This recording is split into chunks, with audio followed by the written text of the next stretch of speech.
കല്ലുനെ കാണുന്നില്ലല്ലോ. അയ്യോ, കല്ലുണ്ടെങ്കിൽ ഇപ്പൊ മൂക്കും മൂക്കും കളിക്കുമായിരുന്നു. കല്ലു കല്ലുണ്ടെങ്കിൽ ഇപ്പൊ മൂക്കും മൂക്കും കളിക്കുമായിരുന്നു.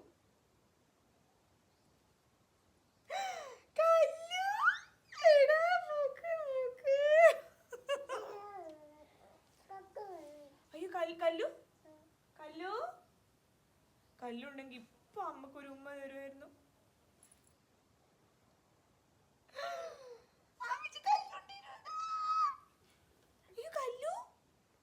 കല്ലുണ്ടെങ്കിൽ ഇപ്പൊ അമ്മക്കൊരു പാട്ട് പാടി തരുവാനും. കല്ലുണ്ടെങ്കിൽ ഇപ്പൊ ഒരു പാട്ട് പാടുമായിരുന്നു.